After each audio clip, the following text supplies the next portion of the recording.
மாவட்டம் நல்லூரில் திராவிட முன்னேற்றக் கழகத்தின் நல்லூர் வடக்கொன்றிய கழக செயலாளர் பாவாடை கோவிந்தசாமி தலைமையில் முத்தமிழறிஞர் முன்னாள் முதலமைச்சர் டாக்டர் கலைஞரின் 101வது பிறந்த நாளை முன்னிட்டு கலைஞரின் திருவுருவப் படத்திற்கு மலர் தூவி புகழஞ்சலி செலுத்தி பொதுமக்களுக்கு இனிப்புகள் வழங்கி கலைஞரின் பிறந்த நாளை கொண்டாடினார்.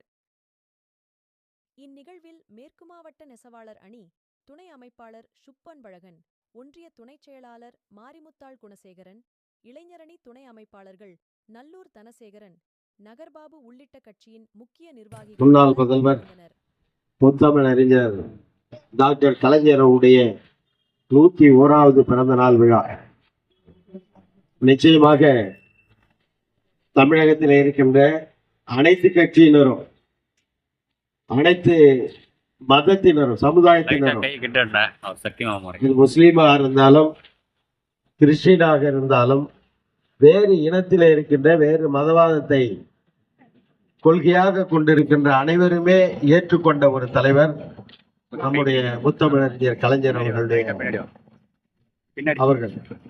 அவருடைய பிறந்த நாள் முதலாக நல்லூரிலே தொடங்கி வைக்கப்பட்டிருக்கிறது. இது தொடர்ந்து ஒவ்வொரு கிளையிலும் நாளை மறுநாளிலிருந்து, நாளைக்கு தேர்தல் முடிவுகள் பெறுகின்ற நாள், அதனைத் தொடர்ந்து ஒவ்வொரு கிளைகளத்திலும் நடைபெற இருக்கிறது. ஆகவே 101வது பிறந்த நாளில் எனக்கு 60வது பிறந்த நாள். கிட்டத்தட்ட அவருக்கும் எனக்கும் 40 வயசு வித்தியாசம். இருந்தாலும் அவர் வாழ்கின்ற காலத்திலே நாங்களும் அவரோடு, அவர் தலைவராகவும் நாங்கள் எல்லாம் கிளைக்கழகத்துடைய செயலாளர்களாகவும் ஒன்றிய கழகத்துடைய செயலாளராகவும் இருந்த அந்த காலம் நமக்கெல்லாம் ஒரு வரப்பிரசாதம். நாம் யாருக்கு பின்னாலே இருக்கிறோம் என்பதிலே நமக்கு ஒரு தெம்பும் திராணியும் ஒரு திகட்டலும் இருக்கும். அப்படி பார்க்க போனால் நம்முடைய தலைவர் கலைஞர் அவருக்கு பின்னால் இருக்கின்ற, அவர் சொல்லுகின்ற வேலையெல்லாம் செய்து கொண்டிருந்த ஒரு கழக உடன்பிறப்புகள் இன்றும் தலை நிமிர்ந்து நடந்து கொண்டு இருக்கிறார்கள் என்றால் காரணம் கலைஞர் தான். 13 ஆண்டுகாலம் ஆட்சியில் இல்லாத போது கூட, ஆட்சி இல்லாவிட்டாலும் ஆட்சி நடத்துகின்றவருடைய நெறிமுறைகளை வகுத்து கொடுத்தவர் கலைஞர் அவர்கள். எப்படி ஒரு ஆட்சி நடத்த வேண்டும் என்பதற்கு உதாரணமாக தன்னை அர்ப்பணித்துக் கொண்டு அதற்காக போராடியவர் கலைஞர் அவர்கள். மொழிக்காக தன்னையே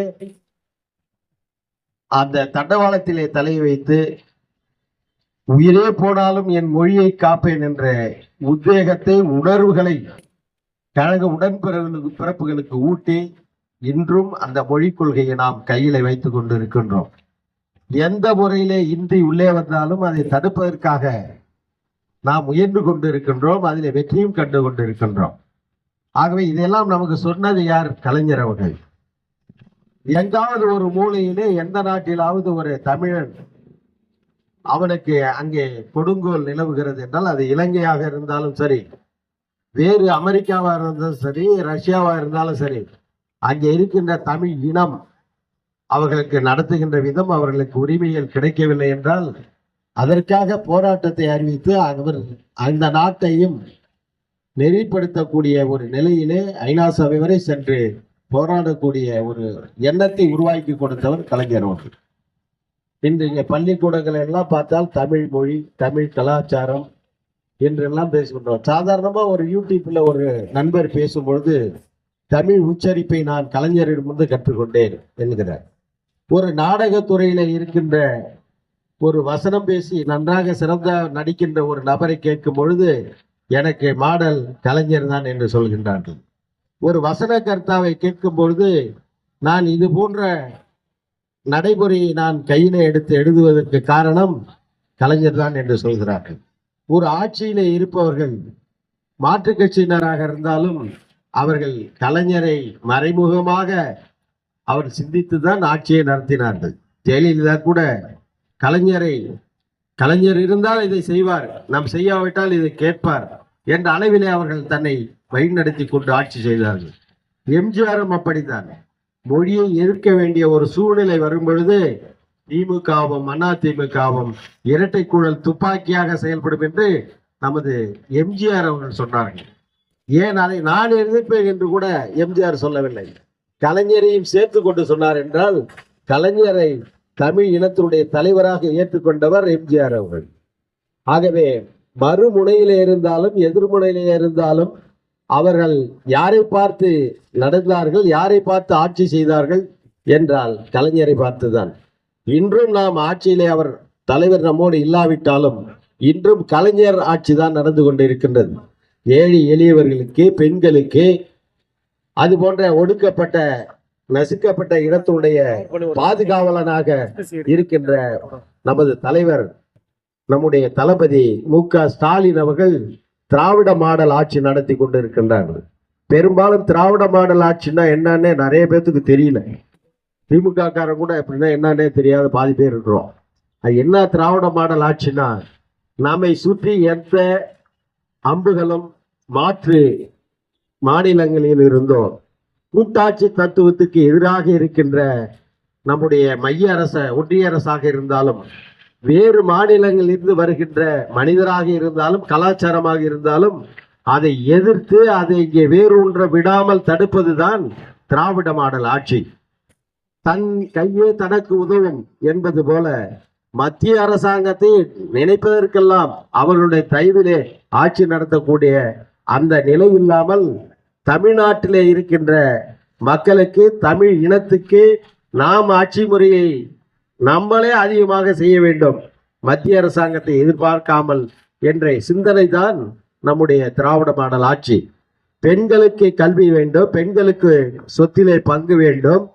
பெண்கள் இன்னைக்கு கூட உரிமை தொகை, கலைஞர் உரிமை தொகை என்று கொடுக்கின்றார்கள் என்றால் நிச்சயமாக அந்த திட்டத்திற்கு கலைஞர் உரிமை தொகை என்று சொன்னது 100க்கு 100 பொருந்தக்கூடிய ஒரு இது. ஏன்னா ஜெயலலிதா அவர்கள் பெண்ணாக இருந்தாலும் கூட அவர்கள் பெண்களுக்கு, பெண் இனத்திற்கு அவர்கள் எந்த சட்டமும் எந்த முன்வடிவும் அவர் செய்ததே கிடையாது.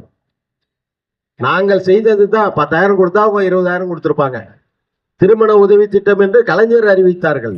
ஆனால் நாங்கள் தங்கத்துக்கு தாலி தருகிறோம் என்றார். அந்த திட்டத்தை மாற்றி பெயரை மாற்றுவதற்கு முயற்சி செய்து தோற்றுவிட்டார்களே தவிர கலைஞரை அவர்கள் வென்றதே கிடையாது. ஆகவே மொழி, இனம், மக்கள், தமிழ் இனம் இன்னும் பல நூற்றாண்டுகளுக்கு வாழ வேண்டும் என்றால் நம்முடைய தலைவர் தளபதி அவருடைய ஆட்சி நடந்தே இருக்க வேண்டும். இன்னும் 20 ஆண்டுக்கு நடக்கணும். ஏன்னா இந்த எடப்பாடி பழனிசாமி எல்லாம் ஆட்சியை காப்பாத்துறதுக்காக ஜெயலலிதா காலனி விவாரு, சசிகலா காலனி விவாரு, மோடி காலனி விவாரு. ஒரு காலு தான் நமக்கு பாதுகாத்து கூட யார் அதிகார பவர்ல இருக்காங்களோ அவங்க காலில் வீழ்ந்து மண்டிட்டு கிடக்கக்கூடிய ஆட்சியை நடத்தியவர் எடப்பாடி பழனிசாமி அவர்கள். அவர்ல இந்த ஆட்சி இப்ப விட்டுருந்தோம்னு வச்சுங்க, இப்ப நம்ம ஆட்சி வரலன்னா நிச்சயமாக தமிழ் இனத்தை, மொழியை எடப்பாடி பழனிசாமியே பள்ளிக்கூடம் போட்டு நடத்திருப்பாரு. ஹிந்தி பாடசாலைக்கு தொடங்கி வச்சிருப்பார். அவர் தொடங்கி வைக்க வேண்டிய கட்டாயத்தை மோடி உருவாக்கி இருப்பார். ஏன்னா எல்லா பேர்லயும் இடி ரைடு விட்டு அவன் ஃபைலும் கையில வச்சு அவன் ஊர்ல கையில வச்சுக்கிட்டான். கண்டெய்னரா காசை வாங்கி பதுக்கி வச்சுக்கிட்டு அவனை புளிச்சு வச்சுக்கிட்டான். இப்ப பாதி ராத்திரில ஒரு திருடனை கையில புடிச்சிட்டோன்னு வச்சுங்க, அவனுக்கு நமக்கு தான் தெரியும். அவன் நம்ம காலில் வீவான். ஐயா யார்ட்டையும் சொல்லிவிடாத, என்னை காட்டி கொடுத்துறாத, உனக்கு பாதி பங்கு தரேன்னு சொல்லுவான். சரி சரியா, ரைட்டு வாங்க, உன் அக்ரிமெண்ட் ரெடி, நான் யார்ட்டையும் சொல்லப்பா அப்படின்னா அது இது 2 பேரும் பேசிட்டு இருந்து பக்கத்துல இருந்து செந்தில் கேட்டார்னு வச்சுங்க, அவருக்கு ஒரு பங்கு. இப்படி நம்முடைய எடப்பாடி பழனிசாமியும் மோடியும் நாட்டை கூறு போட்டு வித்து விட்டார். மொழியை காட்டி கொடுத்தவர் தான் பழனிசாமி. என்னைக்கு அவர்லாம் மொழிக்காக போராடிக்கார் சொல்லுங்க? நம்ம எது செஞ்சாலுமே அது சாதாரணமா பேசிடுவார். இதெல்லாம் எதுக்கு செய்யறாரு ஸ்டாலின்னு கேட்பார். அவருக்கு மொழியும் தெரியாது, மொழி இனமும் தெரியாது. இலங்கையில இருந்த அந்த பிரச்சனையா இருந்தாலும், காவிரி நீர் பங்கீட்டு பிரச்சனையாக இருந்தாலும், எதையுமே தீர்க்க வேண்டும் என்ற அந்த எண்ணம், சிந்தனை அவருக்கு எப்பவுமே இருந்தது கிடையாது. அவருக்கு அவர் ஆட்சி கீழே இருக்கிறவன் என்ன பண்ணாலும் பரவாயில்ல, ஒரு சட்டமன்ற உறுப்பினர் ஒரு கோடியா சம்பாரிச்சு வச்சுப்பாங்க. அவர் ஆட்சியில ஈடி ரைடு போகாத மந்திரியே இல்லை. அது எங்கள் பக்கமும் திருப்பி எங்களையும் மிரட்டி ஆட்சியை இனிமே திரும்பி வர முடியாது மோடி. இருந்தாலும் அவங்க நம்மளை ஒரு ஆட்டிட்டாங்க. ஒரு 4 மாசமா நம்ம ஆள்ல பிடிக்கிறது. ஏன்னா இப்ப எப்படினாலும் இவரை பிடிச்சிடுறாரு. அவர் பையில அவர் பணம் இருக்கும், அதை பையோட பிடிச்ச ஒரு திருடங்கிறது. ஏன்னா அவரு பணம், அவருடைய பணம், அவர் சம்பாதித்த பணம், அவருடைய புகழ், உன் புகழை களங்கப்படுத்த வேண்டும். திராவிட முன்னேற்ற கழகத்தினுடைய பெயரை கெடுக்க வேண்டும். திராவிட மாடல் ஆட்சி மக்கள்கிட்ட போய் சென்றடைந்து விட்டது. கலைஞரை போல அல்லாமல் அவரை விட பல மடங்கு மக்கள் மனசிலே, பெண்கள் மனசிலே இடம் பிடித்து விட்டார் மு க ஸ்டாலின் என்பதை மனதிலே வைத்துக் கொண்டு அவர்கள் எல்லாம் கங்கணம் தீட்டு கொண்டான். வயிற்றுல கல் எடுத்து குத்திக்கிட்டான், அம்மிக்கல் குத்துற மாதிரி குத்திக்கிட்டான். என்னடா பண்றது பார்த்தா ஒண்ணுமே பண்ண முடியல. நாங்க கூட பாராளுமன்ற தேர்தலில் எடப்பாடியுடைய வேகம் அதிகமா இருக்கும்னு நினைச்சோம், ஒண்ணுமே கிடையாது. ஏன்னா மக்கள்கிட்ட அவருடைய செல்வாக்கு குறைந்து விட்டது, மக்களிடம் திராவிட மாடல் எடுபட்டு விட்டது என்பதை இன்றைய கலைஞருடைய இந்த பிறந்த நாள் விழாவிலே நாங்கள்லாம் பெருமையோடு சொல்லி கொண்டு இருக்கின்றோம். அதே போன்ற இந்த பக்கம்லாம் பார்த்தா கட்டமைப்பு வலுவாக சீர்பட்டு கொண்டு இருக்கிறது. இன்றைய திட்டக்குடி தொகுதியா இருந்தாலும், நம்முடைய விருதாசலம் சட்டமன்ற தொகுதியா இருந்தாலும், இங்கே இருக்கின்ற மாண்புமிகு அமைச்சர் அண்ணன் கணேசன் அவர்கள் பாருங்க, திராவிட மாடல் ஆட்சின்னா என்னன்னு தெரிஞ்சுக்க ஒரு உதாரணம்.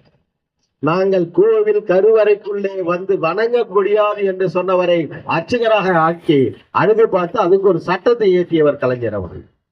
அதே போன்ற ஒரு ஆதி திராவிடரை நாங்கள் எங்கள் கவர்மெண்ட்ல அமைச்சர் கொடுத்து அழகு பார்க்கின்ற ஒரு அமைச்சர் தான், முதலமைச்சர் தான் எங்களுடைய திராவிட மாடல் அரசுடைய நாயகர் அண்ணன் ஸ்டாலின் அவர்கள், முதலமைச்சர் ஸ்டாலின் அவர்கள். ஆக நாங்கள் எங்களெல்லாம் மக்கள் குறைகள் இருக்கிறதோ அதை நாங்களே கண்டுபிடித்து, அங்கெல்லாம் மனுவே இல்லாத ஒரு அரசாங்கம். இன்னைக்கு போய் தாலுகா ஆபீஸ்ல மனு கொடுக்கறது, மக்கள் மனு நீதி நாள் போட்டா கூட அந்த இடத்துல அந்த வாங்குற மனுக்களுக்கு ஒரு மாதத்துல தீர்வு கிடைக்கக்கூடிய ஒரு நிலையை ஏற்பாடு செய்திருக்கின்றார்கள். ஏதோ எங்கோ ஒரு இடத்துல ஒரு குறைபாடு வாட்ஸ்அப்ல வந்துடுச்சுன்னா அதை கண்டுபிடிச்சு தமிழ்நாடு பூரா அந்த குறையை தீர்க்கக்கூடிய ஒரு நிலைமையை இன்று அரசாங்கம் கையில் எடுத்துக் கொண்டிருக்கிறது. ஆக இப்படி படிப்படியாக இன்னும் 10 ஆண்டுகளுக்கு 20 ஆண்டுகளுக்கு தேவைப்படுகின்ற திராவிட மாடல் ஆட்சி மொழியையும் இனத்தையும் காக்கக்கூடிய ஆட்சி என்பதை மக்கள் மறந்துவிடக் கூடாது. மறந்திருக்க மாட்டீர்கள். அது நாளை நடந்து முடிந்த தேர்தலுடைய முடிவு தாள்களிலே நமக்கு கிடைக்க போகிறது. டெல்லியிலே ஆட்சி மாறும், தமிழகத்திலே காட்சி மாறும். நம்முடைய முதலமைச்சர் அவர்கள்தான் இந்தியாவுடைய பிரதமரை யார் என்று அடையாளம் காட்டக்கூடிய ஒரு அந்தஸ்தை உருவாக்கி கொடுத்திருக்கிறது என்றால் அது திராவிட மாடலுடைய ஆட்சியுடைய வெற்றி என்பதை நாளை மறுநாள் நாங்கள் எல்லாம் பேசக்கூடிய, மக்கள் எல்லாம் பேசக்கூடிய ஒரு நிலை ஏற்படும் என்பதை தெரிவித்துக் கொண்டு, இந்த நன்னாளிலே இது போன்ற தலைவர்கள் பிறப்பதும் இல்லை, அவர்கள் இறப்பதும் இல்லை. இவரெல்லாம் அவதரித்தவர், அவதார புருஷன். இதை சொல்ல போனா ஒரு புட்டபர்த்தி சாய்பாபாவை போய் மணிக்கணக்கில் அப்பாயின்மெண்ட் வாங்கி பெரிய பெரிய செல்வந்தர்கள், பெரிய பெரிய முதலமைச்சர்ல இருந்து நம்ம மோடியில இருந்து அவர்கிட்ட போய் புட்டபர்த்தி சாய்பாபா பார்க்கணும்னா 2 மணி நேரம் 3 மணி நேரம் வெயிட் பண்ணி பார்க்கணும், அப்பாயின்மெண்ட் வாங்கி பார்க்கணும். அந்த மாதிரி எல்லாம் எப்படி நம்ம திருப்பதி கோயிலுக்கு போறோமோ அது மாதிரி புட்டபர்த்தி சாய்பாபா கோயிலுக்கு போய் வணங்கி விட்டு அங்கே அமைதி கிடைக்கிறது, வாழ்க்கைக்கு ஒரு நிம்மதி கிடைக்கிறது என்று சொல்லிக் கொண்டு வருவார்கள். ஆனால் அந்த புட்டபர்த்தி சாய்பாபாவே எங்களுடைய கோபாலபுரத்திற்கு வந்து எங்கள் கலைஞர் அருகில் அமர்ந்து முன் ஜென்மத்திலே நீங்கள் தான் மணிநீதி சோழனாக பிறந்திருந்தீர்கள் என்று சொன்னால் அவர் என்ன மனிதரா? இல்ல, அவர் அவதார புருஷன். போன ஜென்மத்திலே மணிநீதி சோழனாக இருந்தவர் இந்த முறை அவர் மனிதனாக பிறந்து இந்தியாவையும் தமிழகத்தையும் வழி நடத்துகின்ற பேராற்றல் மிக்க ஒரு தலைவனாக அவர் வாழ்ந்து மறைந்திருக்கின்றார். அவர் பிறந்த நாளிலே நல்லூர் ஒன்றியத்திலே இருக்கின்ற நிர்வாகிகளும், அதே போல என்னோடு வந்திருக்கின்ற ஒன்றிய கழக நிர்வாகிகளும் கிளைக்கழக நிர்வாகிகளும் சிறப்பாக தொடர்ந்து நீங்கள் இந்த விழாவினை சிம்பிளா பண்ணுங்க. காசு அதிகம் செலவு தேவையில்லை. அவங்க இயல்புக்கு தகுந்த மாதிரி விழாவை கொண்டாட வேண்டும். அந்த விழா இப்ப நம்ம இங்க கொண்டாடுற எப்படி ஒரு 100 பேர் கேட்டுட்டு இருப்பாங்க, 100 பேருக்கு போய் சேரும். அப்ப தலைவருடைய கொள்கையை எந்த காலத்திலும் மறுக்கவும் கூடாது, மறந்து விடவும் கூடாது. அவர்களை நினைவுபடுத்த வேண்டியது திராவிட முன்னேற்ற கழகத்தினுடைய ஒவ்வொரு உறுப்பினருடைய கடமை என்பதை உணர்ந்து கொண்டு இங்கே நிகழ்ச்சி ஏற்பாடு செய்த அண்ணன் சுப்பன் பழன் அவர்களுக்கும், தனசேகர் அவர்களுக்கும், மணிவேல் அவர்களுக்கும், நல்லூர் கிளைக்கழகத்தின் சார்பில், ஒன்றிய கழகத்தின் சார்பிலும் எங்களுடைய நன்றியினை வணக்கத்தினை தெரிவித்துக் கொண்டு, வாழ்க கலைஞர், வாழ்க அவருடைய புகழ், வெல்க திராவிடம் என்று கூறி விடைபெறுகின்றேன். நன்றி, வணக்கம்.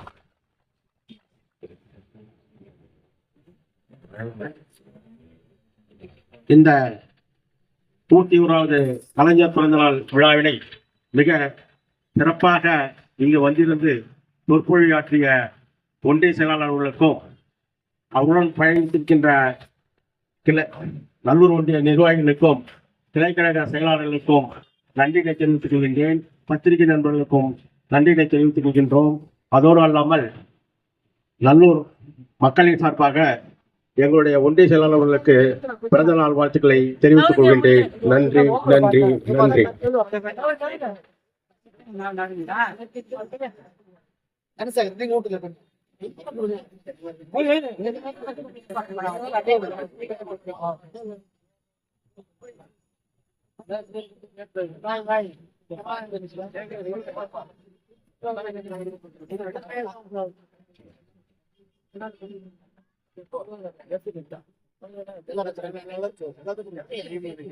Gracias.